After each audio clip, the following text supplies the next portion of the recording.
الحمدللہ رب العالمین والصلاة والسلام علی رسول اللہ صلی اللہ علیہ وسلم۔ رب اشرح لی صدری ویسر لی امری واحلل عقدۃ من لسانی یفقہوا قولی۔ سبحانک لا علم لنا الا ما علمتنا انک انت العلیم الحکیم۔ رب زدنا علما۔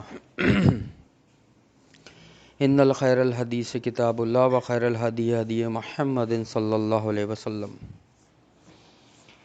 سورۃ طٰہٰ ہماری چل رہی ہے۔ کل ہم نے پڑھا تھا قیامت کے بارے میں کہ کس طریقے سے سور پھونکا جائے گا، لوگ اٹھیں گے، ٹھیک ہے، کس حال میں اٹھیں گے، وہ آپس میں کیا کہہ رہے ہوں گے کہ ہم دنیا میں کتنے دن رہے، ٹھیک ہے۔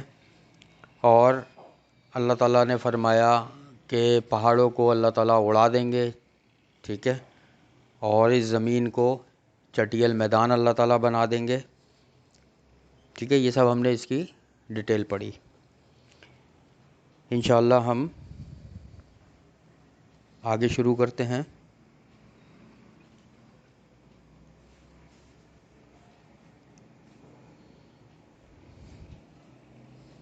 لا ترى فيها عوجا ولا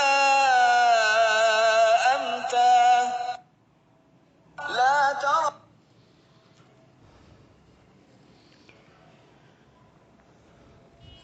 نہ آپ دیکھیں گے اس میں کوئی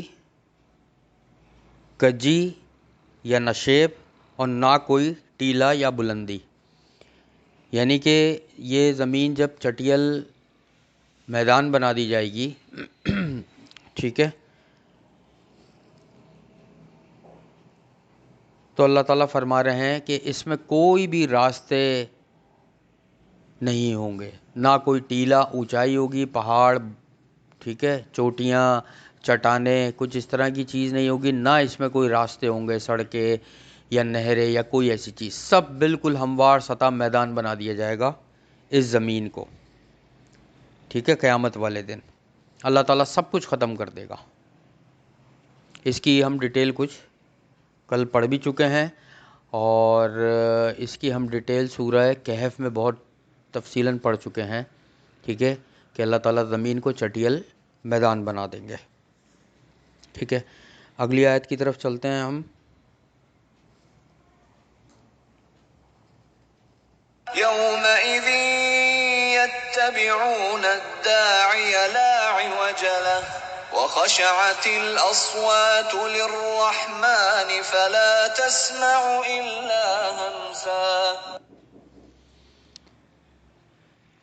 اس دن وہ لوگ پیچھے چلیں گے بلانے والے کے، نہیں کوئی کجی ہوگی ان کے لیے، اور پست ہو جائیں گے سب کی آوازیں اللہ رحمان کے سامنے، چنانچہ نہ آپ سنیں گے سوائے آہٹ کے۔ اب اس دن کا ذکر ہے کہ جب دوبارہ 2 دفعہ سور پھونکا جائے گا۔ جب دوسری دفعہ سور پھونکا جائے گا نا تو لوگ قبروں سے اٹھیں گے۔ پہلی دفعہ میں تو قیامت آ جائے گی، سب کچھ فنا ہو جائے گا۔ جب دوسری دفعہ سور پھونکا جائے گا تو پھر لوگ قبروں سے نکلنا شروع ہوں گے، ٹھیک ہے۔ اور وہ پیچھے چلیں گے پکارنے والے کے، یعنی کہ ان کو میدان حشر کی طرف جمع کیا جائے گا جو شام کی طرف ہوگا، ٹھیک ہے۔ لیکن پوری دنیا ہی میدان حشر بن چکی ہوگی، لوگ اتنے ہوں گے کہ جہاں تک نگاہ جاری ہوگی سب میدان حشر ہی ہوگا، پورا چٹیل میدان ہو چکی ہوگی، ٹھیک ہے۔ اور وہ سب پکارنے والے کے پیچھے چلیں گے، یعنی کہ اس طرف ندا دی جائے گی، حضرت اسرافیل علیہ السلام جس طرف سور پھونک کر بلائیں گے تو لوگوں کو وہاں چلنا پڑے گا، ٹھیک ہے۔ اور اس میں ہم 30ویں پارے میں یہ پڑھ چکے ہیں کہ لوگوں کو ہانکا جائے گا۔ ہانکا مطلب ہانکا جیسے جانوروں کو ہانک کے نہیں لے جاتے پیچھے سے مار مار کے۔ کچھ لوگ جو نہیں چلنا چاہ رہے ہوں گے یا وہ سوچ چکے ہوں گے کہ اب تو بربادی ہے ہماری گناہوں کی وجہ سے، اب تو جہنم میں جانا ہی جانا ہے ہمیں، ان کو ہانک کے لے جایا جا رہا ہوگا پھر وہاں پر، ٹھیک ہے۔ پھر پست ہو جائیں گی سب کی آوازیں، کوئی بھی اونچی آواز سے بات نہیں کر پائے گا وہاں، کسی کو نہ کوئی پکار پائے گا، نہ کسی سے اونچی آواز میں بات کر پائے گا اللہ رحمان کے سامنے، چنانچہ نہ آپ سنیں گے سوائے آہٹ کے۔ یہ آہٹ وہی ہوگی جو ہم نے پچھلی آیت میں پڑھا تھا کہ وہ آپس میں سرگوشیاں کر رہے ہوں گے کہ ہم کتنے دن رہے دنیا میں. کوئی کہہ رہا ہوگا 10 دن، کوئی کہہ رہا ہوگا 1 دن، کوئی کہہ رہا ہوگا 1 گھڑی، کوئی کہہ رہا ہوگا 2 دن، مختلف باتیں کہہ رہے ہوں گے. تو اس طرح کی بس سرگوشیاں ٹائپ کی آہٹ ہوگی اور کچھ بھی سنائی نہیں دے گا اس دن. نبی صلی اللہ علیہ وسلم نے فرمایا ایک حدیث میں کہ سب سے پہلے قبر میری شک ہوگی اور میں قبر سے نکلوں گا. اور ایک حدیث ہے متفق علیہ، یہ روایت ہے صحیح مسلم اور صحیح بخاری دونوں میں موجود ہے کہ اما عائشہ صدیقہ رضی اللہ تعالیٰ عنہ فرماتی ہیں کہ نبی صلی اللہ علیہ وسلم نے فرمایا کہ لوگ جب قبروں سے نکلیں گے نہ ان کے پیروں میں جوتے ہوں گے نہ بدن پہ ان کے لباس ہوگا، اور وہ بے ختنہ قبروں سے نکلیں گے، یعنی اس حال میں نکلیں گے جس حال میں بچہ اس دنیا میں آتا ہے. تو اما عائشہ صدیقہ رضی اللہ تعالیٰ عنہ نے پوچھا کہ نبی صلی اللہ علیہ وسلم تو کیا ایک دوسرے کو نہیں دیکھیں گے؟ تو نبی صلی اللہ علیہ وسلم نے فرمایا کہ اے عائشہ رضی اللہ عنہ کہ وہ معاملہ اتنا سخت ہوگا کہ ہر ایک کو اپنی پڑی ہوئی ہوگی، وہاں کوئی کسی کی طرف نہیں دیکھے گا، سب کی نظریں آسمان کی طرف، اللہ کے عرش کی طرف لگی ہوئی ہوں گی. اتنا سخت معاملہ ہوگا قیامت کے دن کا کہ لوگوں کا دھیان ہی ادھر ادھر نہیں جائے گا، ہر انسان کو اپنی پڑی ہوگی، نفسی نفسی کی پکار ہوگی، ہر کوئی یہ کہہ رہا ہوگا نفسی کہ مجھے بخش دے، بس میں بخشا جاؤں، میں نکل جاؤں کسی طریقے سے یہاں سے. کہ سورج جو ہے قریب ہوگا اتنا، گرمی کی شدت ہوگی اور ننگے پیر میدان میں کھڑے ہوئے ہوں گے، کیا حال ہوگا اس وقت. تو اس کے بارے میں یہاں پہ ذکر کیا جا رہا ہے کہ آپس میں تھوڑی بہت سرگوشیاں اگر کوئی کر رہا ہوگا ورنہ کوئی بھی اللہ رحمان کے آگے نہیں بول پائے گا، کوئی بھی. ٹھیک ہے.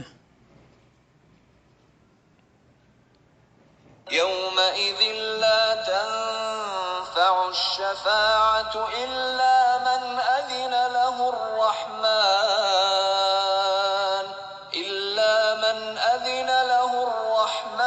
ورضي له قولا.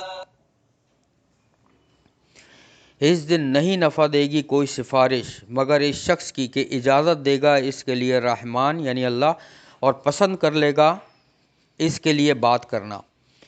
اب قیامت والے دن کے بارے میں اللہ تعالیٰ فرما رہے ہیں کہ اس دن نہیں نفع دے گی کوئی بھی سفارش، جو ہم آیت الکرسی میں پڑھتے ہیں من ذا الذی یشفعہم الا باذنہ یعلم ما بین ایدیہم، کہ کون ہے جو اللہ کی اجازت کے بغیر سفارش کر سکے. ہم لوگوں کو اپنے عقیدے صحیح کرنے چاہیے کہ فلاں بخشوا لے گا، فلاں بخشوا لے گا، یہ سب کچھ غلط ہے. قرآن کہتا ہے ایسا کچھ نہیں ہونا، جس کو اللہ اجازت دے. اور یاد رکھو کہ اس میں دونوں قول موجود ہیں کہ ایک اللہ جس کو اجازت دے گا سفارش کی، اور پھر جس چیز کے لیے اجازت دے گا سفارش کی، یعنی جس بندے کے لیے اجازت دے گا. ایک تو پہلا اللہ تعالیٰ جس بندے کو اجازت دے گا کہ آپ سفارش کر سکتے ہیں، اور پھر جس کے لیے اجازت دے گا اللہ صرف اسی کے حق میں قبول ہوگی، اور پھر اس کی بھی جس بات کے لیے اللہ اجازت دے گا صرف وہ سفارش قبول کی جائے گی.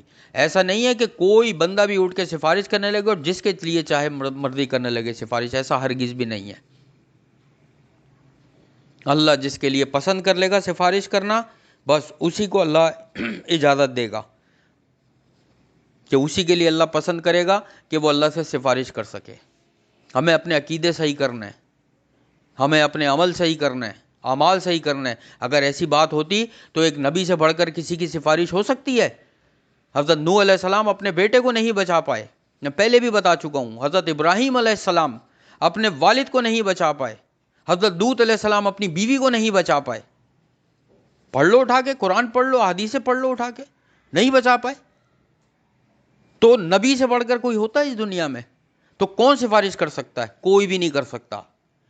جب اللہ تعالیٰ ایک نبی کی سفارش اگر کسی کافر مشرک یا کسی کے لیے بھی اگر اللہ تعالیٰ روک سکتا ہے تو اللہ کسی کی سفارش بھی روک سکتا ہے. ہمیں اپنے عقیدے صحیح کرنے ہیں. اصل میں ہوتا کیا ہے بیٹا، دین اسلام ہے نا، اس میں کچھ دروازے ایسے ہیں کہ اگر اس میں سے کوئی دروازہ گمراہی کا کھول دیا جائے نا تو پھر آدمی کچھ بھی کرتا پھرے.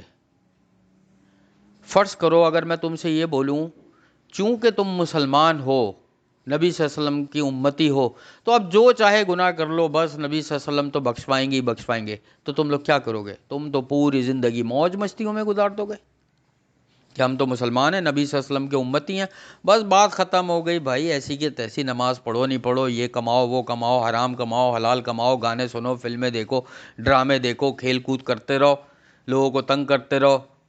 اور پھر سوچا بس چونکہ نبی صلی اللہ علیہ وسلم عیسائی گمراہ کیوں ہوئے کہ عیسائیوں کا یہ عقیدہ ہے کہ حضرت عیسیٰ علیہ السلام نے سولی پر چڑھ کے تمام عیسائیوں کی طرف سے جو ہے نا قربانی دے دی، ختم، اب عیسائی جو بھی کرتے رہے ان کے گناہ معاف ہے، اس لیے گمراہ ہو گئے.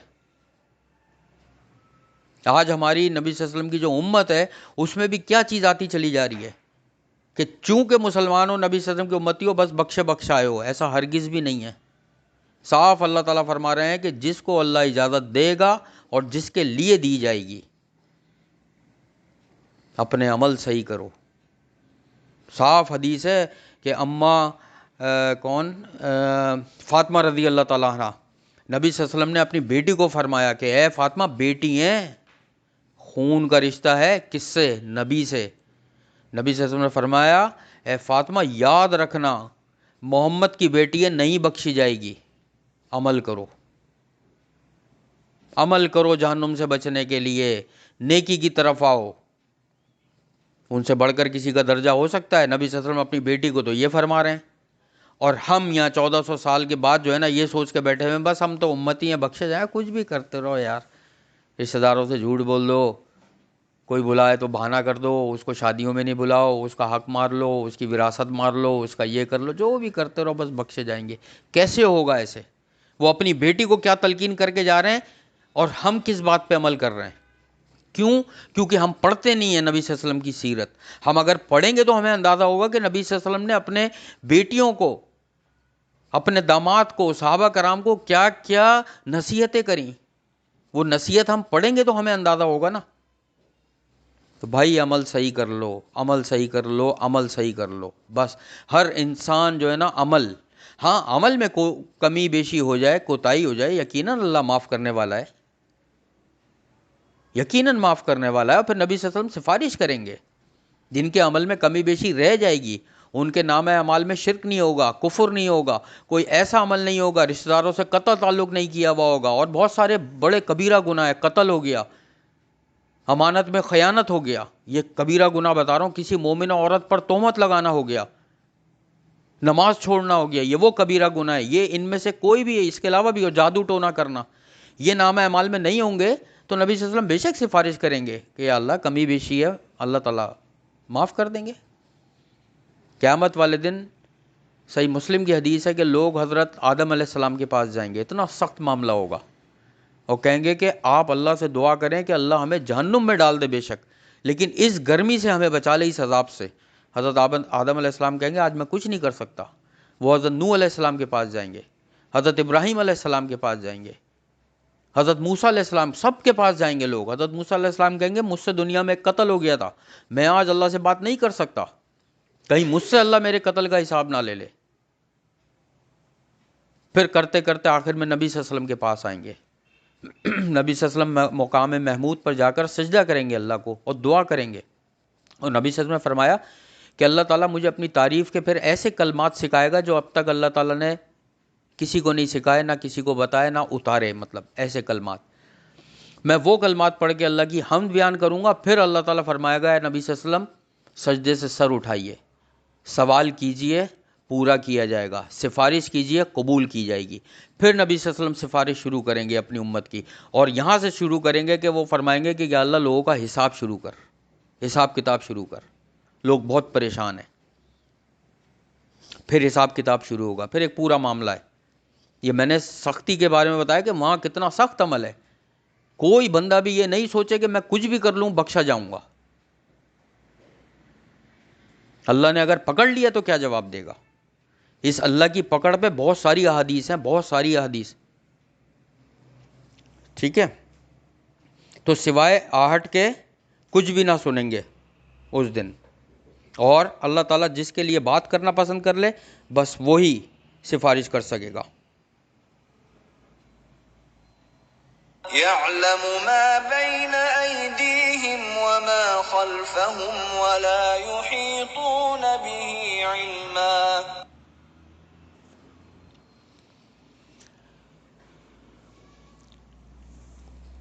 وہ جانتا ہے جو کچھ ان کے سامنے ہے اور جو کچھ ان کے پیچھے ہے، اور نہیں احاطہ کر سکتے لوگ اس کا اپنے علم سے۔ اللہ جو کچھ بھی انسان کے اگلے عمل ہیں اور پچھلے عمل ہیں، یعنی اس نے زندگی میں، جوانی میں، بچپن میں، بڑھاپے میں، ادھیڑ عمر میں جو بھی کام کی ہے اللہ جانتا اور کوئی نہیں جانتا، ٹھیک ہے؟ اور نہیں احاطہ کر سکتے اس کا اپنے علم سے۔ لوگ اپنے علم سے اللہ کا احاطہ نہیں کر سکتے، اللہ کا علم پوری کائنات کا احاطہ کیا ہوا ہے۔ اب یہ آیت دیکھو کس آیت کے بعد آئی ہے؟ سفارش کی آیت چلی ہے نا، اس کے بعد یہ آیت آئی ہے۔ دیکھو اس سے ہمیں کیا پتہ چلا کہ دیکھو، یعنی اس کو ایسے سمجھو کہ ایک آفس میں ایک افسر ہے، ٹھیک ہے، اس کے انڈر میں ایک بندہ کام کرتا ہے، تو دوسرا افسر اس افسر سے کہتا ہے کہ یار یہ میرا جاننے والا ہے، میرا رشتہ دار ہے، ذرا اس کا خیال کر لینا اس کو ذرا۔ تو وہ کہتا ہے کہ یار تمہارا جاننے والا تو ہے لیکن اس کے تم کارنامے نہیں جانتے، اس کی کرتوت تم نہیں جانتے، یہ پہلے بھی کئی بار آفس میں چوری کر چکا ہے، یہ پہلے بھی مجھ سے کئی بار جھوٹ بول چکا ہے۔ تو وہ بندہ کہتا ہے اچھا پہلے بھی کر چکا کئی دفعہ، پہلے بھی؟ وہ کہتا ہے بھائی اس کی عادت ہی یہی ہے۔ وہ کہتا ہے اچھا بھائی جیسے تمہاری مرضی تم کرو، پھر وہ افسر سفارش نہیں کرتا۔ دیکھو اس کے بعد کون سی آیت آئی ہے کہ کوئی سفارش کرنے والا اگر سفارش بھی کرے گا تو اللہ فرما رہے ہیں کہ وہ اس کے اگلے اور پچھلے عملوں کو نہیں جانتا۔ اس نے ہو سکتا ہے اس کا ایک گناہ دیکھا ہو اور وہ سوچے سفارش کرنے کی، اللہ تعالیٰ تو اس کی پوری زندگی جانتا ہے کہ وہ گناہوں میں ڈوبا ہوا تھا۔ اور اللہ فرما رہے ہیں کہ اللہ کے علم کا کوئی مقابلہ نہیں کر سکتا، اور اللہ کا علم تمام کائنات کو اپنی لپیٹ میں لیے ہوئے ہے، ایک پتا بھی گرتا ہے تو اللہ کے علم میں رہتا ہے۔ ہمیں اپنے عقیدے صحیح کرنا ہے بیٹا، عقیدے صحیح کرنا ہے، پوری کوشش کرنی ہے اپنے عمل صحیح کرنے کی۔ ہاں اس میں کمی بیشی ہو جائے، اللہ بڑا غفور رحیم ہے،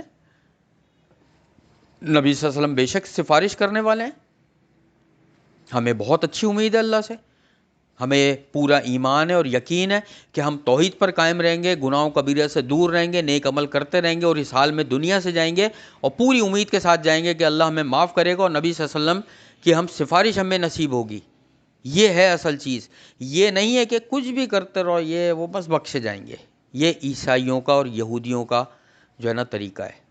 کیوں گمراہ ہوئے؟ اٹھا کے پڑھ لو ان کی کتابیں، ان کی کتابوں میں یہ لکھا ہوا ہے کہ ہمارے نبیوں نے قربانیاں دے دی، ہم جو کچھ بھی دنیا میں کرتے رہیں ہمیں معاف ہے، لکھا ہوا ان کی کتابوں میں، اس لیے وہ گمراہ ہو گئے، ٹھیک ہے؟ تو اللہ کا علم تمام چیزوں پر حاوی ہے۔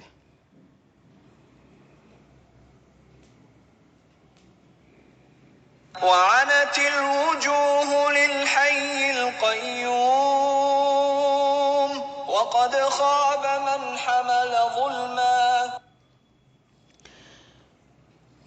اب اللہ تعالیٰ فرما رہے ہیں اور جھک جائیں گے سب چہرے ہمیشہ زندہ اور قائم رہنے والے کے لیے، یعنی اللہ کے لیے۔ اس دن تمام چہرے اللہ کے لیے جھک جائیں گے، اور تحقیق ناکام ہوا وہ شخص جس نے بوجھ اٹھایا ظلم کا، اور جو شخص جس نے بوجھ اٹھایا ظلم کا، ٹھیک ہے، وہ شخص ناکام ہو گیا۔ ظلم سے مراد یہاں پہ شرک، کیونکہ قرآن میں سب سے بڑا جو ظلم ہے نا وہ شرک کو قرار دیا گیا۔ حضرت لقمان علیہ السلام نے جو اپنے بیٹے کو نصیحت کری تھی، یا بنیا لا تشرک باللہ، کہ اللہ کے ساتھ شرک مت کرنا، ٹھیک ہے، اور شرک سب سے بڑا ظلم ہے۔ تو اس دن تمام چہرے اللہ کے آگے جھک جائیں گے جو ہمیشہ قائم رہنے والا ہے، ٹھیک ہے۔ سورہ رحمان میں بھی اس کے بارے میں ایک آیت آئی ہے، کل من علیہ فان، یعنی کہ سب کے سب جو اس زمین پر ہیں فنا ہو جائیں گے، کل من علیہ فان، کہ جو کچھ ہے اس زمین پر سب فنا ہو جائے گا، وَيَبْقَى وَجْهُ رَبِّكَ ذُو الْجَلَالِ وَالْإِكْرَامِ، اور باقی رہے گا چہرہ آپ کے رب کا جو بڑی شان اور عزت والا ہے۔ سب کچھ فنا ہونے والا ہے اور باقی اور قائم رہنے والی ذات صرف اور صرف واحد اور لا شریک اللہ کی ہے بس۔ اور اسی طریقے سے سورہ نبا میں بھی ہم پڑھتے ہیں کہ فرشتے جوگ در جوگ، فرشتے بھی اور تمام انسان بھی کھڑے ہوں گے قطاریں بنا کے، سر جھکا کے اللہ کے آگے، کسی کو ہمت نہیں ہوگی، جرت نہیں ہوگی بولنے کی. وہ کلام نہیں کر پائیں گے اللہ سے جب تک کہ اللہ اجازت نہ دے کسی کو، کیونکہ اس دن اللہ کا غصہ یا اللہ کا غضب جو دیکھے گا وہ ڈر جائے گا. وہ کہے گا آج میں سوال نہیں کر سکتا اللہ سے کسی بھی چیز کا. بہت خطرناک منظر ہے قیامت کا، بہت زیادہ خطرناک. ہمیں آسان نہیں لینا چاہیے اس چیز کو. قیامت کے منظر پہ پورے قرآن میں بے حساب آیات ہیں، اور حدیث مبارکہ میں ہزاروں کی تعداد میں احادیث ہیں. اتنی زیادہ ہزاروں کی تعداد میں آیتیں اور حدیثیں جب نازل ہوئیں تو سوچو کہ یقیناً وہ دن بہت بڑا دن ہے. لوگ نہیں چل پائیں گے، پیر لڑکھڑا رہے ہوں گے ان کے، لیکن چلنا پڑے گا، اللہ کے آگے حاضر ہونا پڑے گا، کھڑا ہونا پڑے گا وہاں پہ. اور قیامت والے دن جب اللہ تعالیٰ سب سے پہلے اپنی پنڈلی ظاہر کریں گے. جب لوگ پنڈلی کو دیکھیں گے تو سجدے میں گر جائیں گے، لیکن وہ لوگ جو نمازیں نہیں پڑھتے وہ سجدہ نہیں کر پائیں گے قیامت والے دن. وہ چاہیں گے سجدہ کرنا لیکن وہ نہیں کر پائیں گے کیونکہ وہ دنیا میں سجدے نہیں کرتے تھے. تو بھائی عمل کی جگہ یہ ہے، آخرت تو کھیتی ہے، آخرت تو نتیجہ ہے. ہم نے دنیا کو نتیجے کی جگہ سمجھ لیا ہے شاید. اچھا ہم پتہ ہے کیسے نتیجہ نکالتے ہیں؟ ہمارا نتیجہ نکالنے کا جو ہے نا تھوڑا سا سسٹم الگ ہے. میری بات بہت دھیان سے سننا. جو 99.99% سے جو غلطی ہوتی ہے لوگوں میں، ایک آدمی کا پرائز بانڈ لگ گیا 1,00,000 کا، 100 لوگوں نے پرائز بانڈ خریدے، اس میں سے ایک کا لگ گیا. 100 لوگوں نے گاڑیاں لیں، اس میں سے ایک آدمی کی گاڑی سب سے بہترین تھی، پائیدار، وہ چل رہی ہے، باقیوں کا ایکسیڈنٹ ہو گیا. 100 لوگ انٹرویو میں سلیکشن کے لیے گئے، اس میں سے ایک بندہ سلیکٹ ہو گیا. ٹھیک ہے. 100 بندے جو ہے وہ ٹرین میں سفر کر رہے تھے یا بس میں سفر کر رہے تھے، ایکسیڈنٹ ہوا، ایک بندہ بچ گیا. میری بات بہت دھیان سے سننا. میں آج نفسیات بتا رہا ہوں کہ شیطان کہاں گھیرتا ہے لے جا کے. ٹھیک ہے. 100 بندے شادی میں گئے، خدا نہ خواستہ کوئی حالات خراب ہوئے، بم بلاسٹ ہوا، لوگ زخمی ہو گئے، ایک بندہ بچ گیا. اب بہت سی مثالیں، صرف ان 4-5 کو ذہن میں رکھو.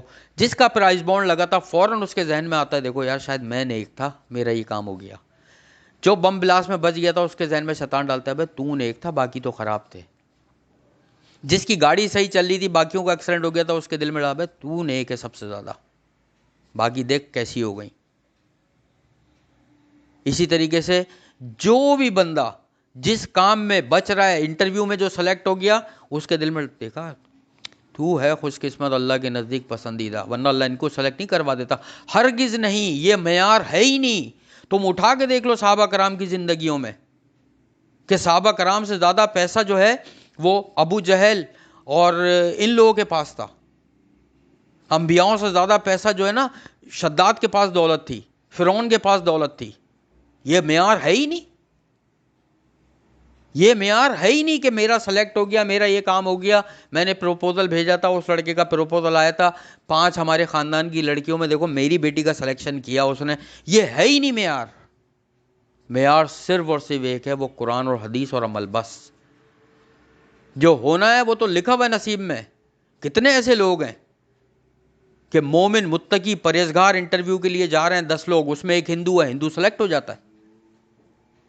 اس کے دل میں کیا شیطان ڈالتا ہے؟ دیکھ تیرا مذہب حق پر ہے، دیکھ ہندو حق پہ، تو ابھی جا بھگوان کی مورتی کے آگے جو ہے نا پتہ نہیں کیا چڑھاوے چڑھا اور یہ کر وہ کر. یہ مسلمان تو ایسی جھوٹے لوگ ہیں. اس کے دل میں یہ ڈالتا ہے.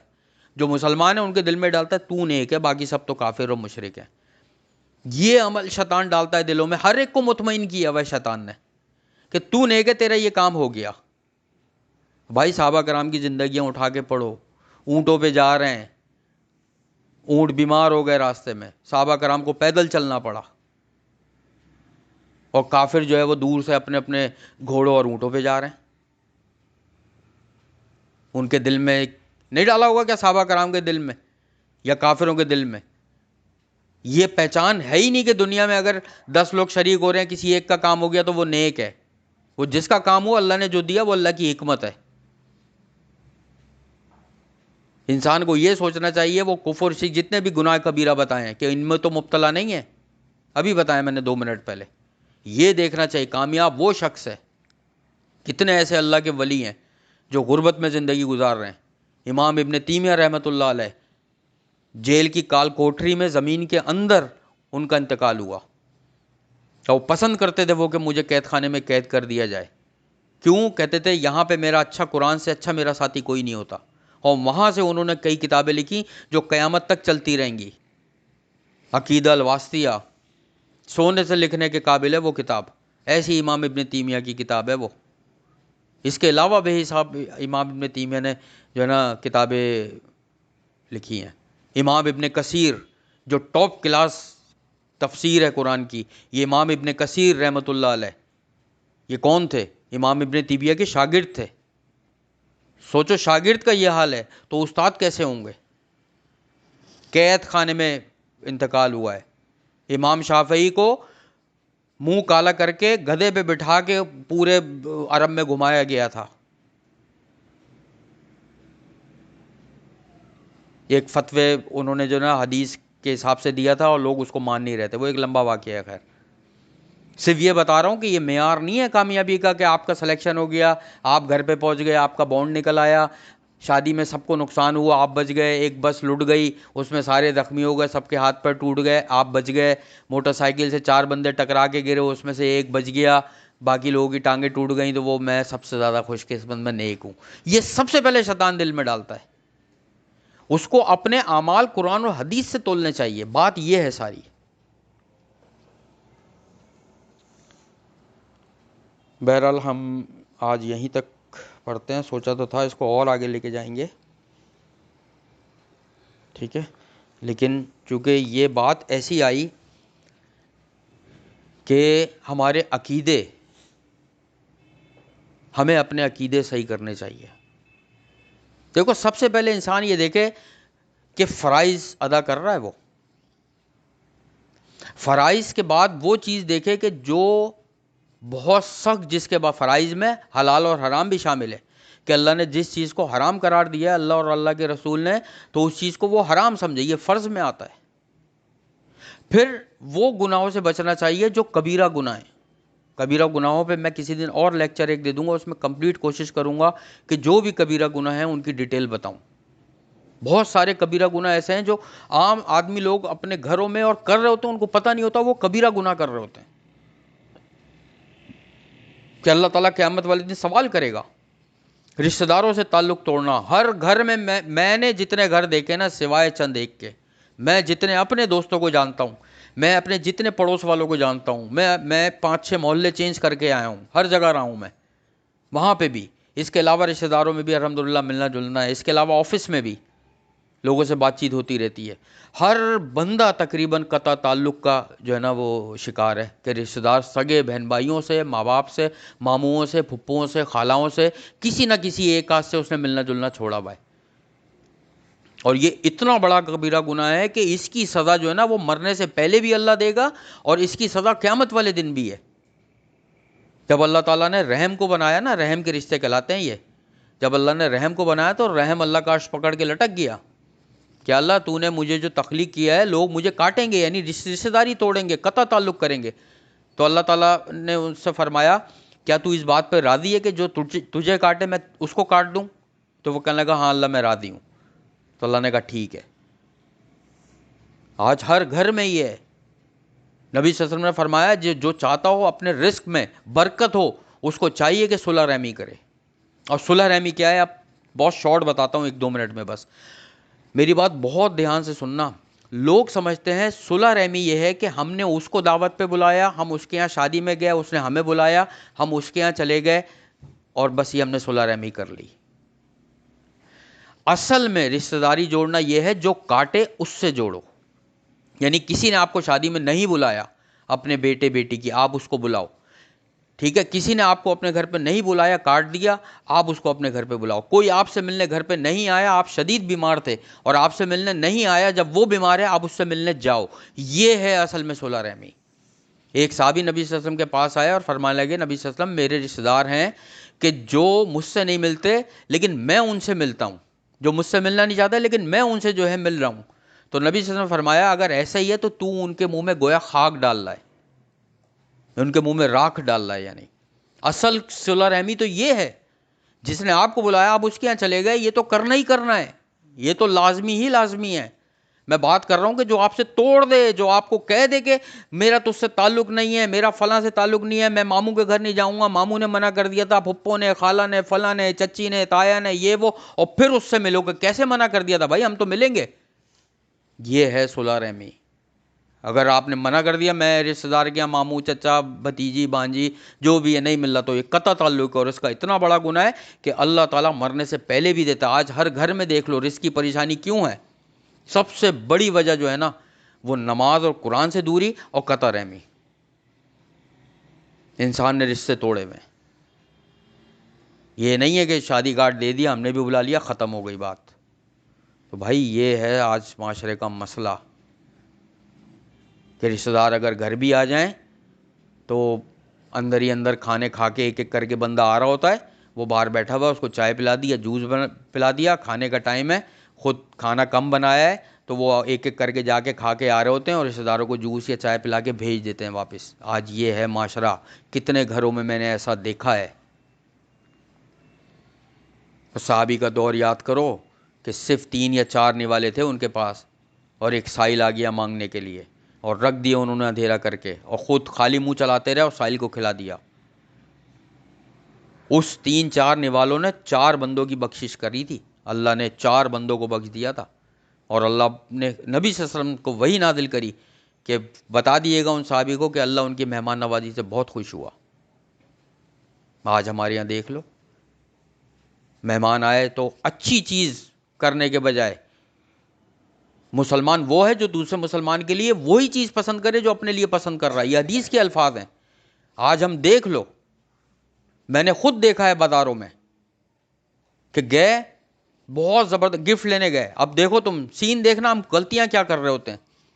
میاں بیوی گفٹ لینے گئے شادی کا، کہ کسی کو دینا ہے شادی میں نا گفٹ، کیا دیکھیں سوٹ پسند آیا یا گھڑی پسند آئی یا پرفیوم پسند آیا۔ میں 3-4-5 مثالیں اس لیے دے رہا ہوں، کہیں نہ کہیں یا کوئی سیٹ پسند آیا یا آرٹیفیشل جویلری پسند آئی یا شوز پسند آیا یا کچھ بھی پسند آیا، اور یہ تو بڑا زبردست ہے۔ اب لیا، اس کو خرید لیا، اب وہ بیوی راستے میں کہتی ہے اپنے شوہر سے، سنیں یہ مجھے بہت پسند آ رہا ہے، اس کو کوئی اور دے دیے گا یا ہم رکھ لیتے ہیں؟ ہاں تو رکھ لو، ہم دوسرا لے لیں گے اس کے لیے۔ او بھائی آپ کی نیت اس کے لیے تھی، کیوں رکھ لو؟ ہم کہاں غلطیاں کر رہے ہوتے ہیں، کہاں حق مار رہے ہوتے ہیں کسی کا۔ آپ نے اس نیت سے لیے کہ آپ اس کو دو گے تو کیسے رکھ لیتے ہیں بھائی آپ؟ سنیں یہ میرے بیٹے کے لیے بہت اچھا لگ رہا ہے، اس کو کچھ اور دے دیے گا، یہ اپنے بچے کے لیے ہم رکھ لیتے ہیں۔ ہاں تو ہم اس کو کچھ اور دے دیں گے۔ کیوں دے دیں گے بھائی کچھ اور؟ کیا وہ مسلمان نہیں ہے اس کا بچہ؟ ہم اپنی یہ غلطیاں سدھاریں، ہمارا معاشرہ خود ہی امریکہ، کینیڈا، انگلینڈ سے آگے چلا جائے گا ترقی میں۔ اللہ سے دعا ہے کہ اللہ تعالی ہمیں صحیح معنوں میں قرآن پاک پڑھنے، سمجھنے، اس پر عمل کرنے کی توفیق عطا فرمائے۔ یا حیو یا قیوم برحمتک استغیث، اللہم صلی علی محمد وعلی آل محمد۔ اے اللہ جو کچھ بھی ہم نے قرآن پاک سے پڑھا ہے ہمیں اس پر عمل کرنے کی توفیق عطا فرما دے۔ اے اللہ اس میں جو بھی ہماری کمی بیشی یا غلطیاں یا کوتاہیاں ہو گئی ہو، یقیناً وہ ہمارا اپنا قصور ہے میرے اللہ، تو ہمارے گناہوں کو معاف فرما دے۔ اے اللہ تو قرآن پاک کو ہمارے دلوں کے لیے ہدایت و نور بنا دے۔ اے اللہ تو ہمارے گھروں میں، ہمارے رزق میں، ہمارے عمل میں، ہماری زندگیوں میں، ہماری صحت میں، ہماری نوکری اور کاروباروں میں بے حساب برکتیں عطا فرما دیجیے۔ اے اللہ جتنے بھی قرآن پاک یہاں پر پڑھنے والے، سننے والے، سمجھنے والے، عمل کرنے والے موجود ہیں، سب کی تمام مشکلات، پریشانیوں اور بیماریوں کو دور فرما دے۔ ہم سب نے جس سے قطع رحمی کی ہوئی ہے یا اللہ اس کو صلح رحمی میں بدل دے، اور ہم تیرے خاطر ان رشتہ داروں سے معافی مانگنے کو تیار ہیں یا اللہ، بس تو ہمارا نام قطع رحمی کرنے والوں میں شامل نہ کریے گا میرے اللہ۔ اے میرے اللہ تو ہمیں اپنے شکر گزار اور عبادت گزار بندوں میں شامل فرما دیجیے۔ ہمارے والدین، بہن بھائی، رشتہ دار، پڑوسیوں سب کے گناہوں کو بخش دے اور سب کو بہترین صحت اور ہدایت عطا فرما دے اللہ۔ آخرت میں ہمارا حساب کتاب انبیاء، شہداء، صدیقین اور سلف صالحین کے ساتھ فرما دیجیے گا۔ ہمیں نبی صلی اللہ علیہ وسلم کا ساتھ، ان کی شفاعت اور ان کے ہاتھوں سے آب کوثر نصیب فرما دیجیے گا۔ ہم سب کو ان 70,000 لوگوں میں شامل فرما دیجیے گا جو بغیر حساب کتاب کے تیری رحمت سے جنت الفردوس میں جائیں گے۔ اللہم انا نسألوک الہدی والتقی والعفاف والغنی اللهم اكفني بحلالك عن حرامك واغنني بفضلك عمن سواك رب ارحمهما كما ربياني صغيرا اللهم طهر قلبي من النفاق وعملي من الرياء واللسان من الكذب وعيني من الخيانة اللهم إني أعوذ بك من زوال نعمتك وتحويل عافيتك وفجاعة نقمتك وجميع سخطك اللهم إنا نسألك الجنة الفردوس وقنا عذاب النار اللهم إنا نسألك الجنة الفردوس وقنا عذاب النار اللهم إنا نسألك الجنة الفردوس وقنا عذاب النار ربنا تقبل منا إنك أنت السميع العليم وتب علينا إنك أنت التواب الرحيم سبحان الله عما يصفون وسلام على المرسلين والحمد لله رب العالمين اللهم صل سبحانك اللهم وبحمدك نشهد أن لا إله إلا أنت نستغفرك ونتوب إليك والسلام علیکم ورحمۃ اللہ وبرکاتہ.